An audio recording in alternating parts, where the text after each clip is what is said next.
안녕하십니까, 법알목 가이드입니다. 서울에서도 여중생 집단 폭행이 발생했습니다. 지난 7월에 발생한 사건인데요, 서울 은평구에서 이 13살짜리 피해자를 9명이서 집단 폭행한 사건입니다. 이들은 30대씩 돌려가면서 때리자고 해놓고 숫자를 잘못 셌다면서 놀리듯이 더 많이 때렸다고 하는데요, 정말 어처구니가 없습니다. 지금 여중생 폭행 사건이 하루가 멀다 하고 계속 연이어 터지고 있는데요, 가장 주목해야 할 점은 이 사건이 부산 여중생 폭행 사건 이후로 계속해서 세상에 알려지고 있다는 사실입니다. 저번 영상에서 저는 부산 여중생 폭행 사건의 가해자들이 법적으로 어떤 처벌을 받게 될지 한번 살펴봤는데요, 그 이후로도 계속해서 과거의 사건들이 세상에 알려지고 있기 때문에 한번 살펴보겠습니다. 부산 여중생 폭행 사건을 이후로 가장 먼저 세상에 알려진 것은 강릉 여중생 폭행 사건입니다. 이들은 강릉 경포대에서 피해자 1명을 감금시켜 놓고 무려 7시간 동안이나 폭행을 가했다고 합니다. 심지어 이들은 피해자의 얼굴이 고스란히 담겨 있는 그런 영상을 찍으면서 때렸는데요, 이 폭행 장면이 담긴 영상은 하도 많이 퍼져서 많은 분들이 보셨을 거라고 생각이 듭니다. 이들은 세상에 자기들 사건이 알려지자 무슨 페이스북 스타 되겠네, 아니면 한번 들어갔다 나온 것도 괜찮다, 뭐 이런 식으로 반성의 기미가 전혀 없는 모습을 보여주기도 했습니다. 지금 이 사건은 SNS상에서 이 사건이 이슈화 되니까 그제서야 수사를 마무리하면서 늑장 수사로 욕을 먹고 있습니다. 이 충격이 가시기도 전에 충남 아산에서 여중생 폭행 사건이 또 발생했습니다. 역시나 과거에 발생한 사건입니다. 이건 5월 달에 일어난 사건입니다. 이들은 피해자가 돈 2천만 원도 아니고 2,000원을 훔쳤다면서 감금시켜 놓고 폭행을 했습니다. 이 가해자들은 피해자를 모텔로 불러서 쇠파이프로 1시간가량 때리고 떨어진 음식을 먹게 하고 허벅지를 담뱃불로 지지고 돈 200만 원을 벌어오라고까지 했습니다. 현재 이 피해자분은 안타깝게도 사회 부적응 판정을 받으셨다고 합니다. 근데 또 부천에서 여중생 집단 폭행 사건이 또 알려졌습니다. 이 사건은 8월 달에 발생한 사건인데요, 가해자들이 피해자가 자기 남자친구에게 꼬리 쳤다면서 여인숙으로 불러가지고 담뱃불로 지지면서 폭행을 했습니다.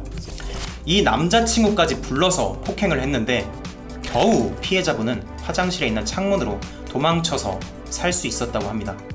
그런데 이 가해자들은 아직까지도 제대로 된 처벌을 받지 않고 있다고 합니다. 저는 이 여러 건들의 사건을 보면서 도대체 왜 이런 흉악한 범죄가 부산 사건이 이슈화된 이후에 그제서야 수면 위로 나오게 됐는지 그 이유를 나름대로 생각해보면서 정말 가슴이 찢어질 뻔했습니다. 이 피해자들은 도대체 왜 그동안 침묵하고 있었을까요? 이유는 간단합니다. 어디다 말할 데가 없었던 겁니다. 주변 사람의 도움을 얻기도 힘들었을 겁니다. 그리고 아무도 믿을 사람이 없어서 결국엔 경찰, 공권력을 믿어서 신고를 했는데 그 가해자들은 별다른 처벌 없이 웃으면서 나왔습니다. 이 피해자분들은 상황이 이렇게 전개되는 걸 보면서 무슨 생각을 했을까요? 만약에 저였다면 이 세상에서 나 혼자뿐이라고 생각했을 겁니다.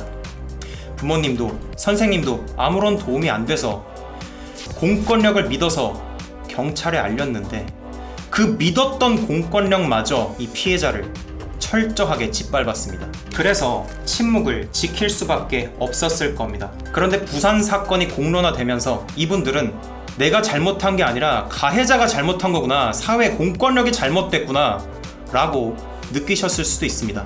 그래서 이렇게 세상에 알리게 되는 것이겠죠. 설마 이 대한민국에 피해자가 이분들밖에 없겠습니까? 아닐 겁니다. 지금 당장 주말이 지나고 학교 어떻게 가지? 이렇게 느끼시는 수많은 학교폭력의 피해자분들이 계실 겁니다. 만약에 학교폭력 피해자분이 이 영상을 보고 계시다면 참지 마세요. 그냥 넘어가지 마세요. 용서하실 필요 없어요. 용서가 안 되신다면 절대로 용서하지 마세요. 그리고 경찰에 그냥 신고하지 마시고 반드시 변호사를 선임하셔서 형사적, 민사적으로 절차 밟으세요. 처음부터 제대로 처리가 안 되면 여러분들이 보셨던 이런 사건들처럼 여러분들 별다른 구제받지 못합니다. 저는 법알목 가이드를 운영하면서 법을 제대로 알지 못하신 분들도 법을 통해 스스로를 지키실 수 있다고 그렇게 주장해 왔습니다만 이번 사건은 제외입니다. 여러분들 변호사의 조력을 반드시 받으시기 바랍니다. 만약에 주변에 마땅한 변호사가 안 보인다면 서울 경기권 분들 안산에 있는 법률사무소 광덕으로 오세요.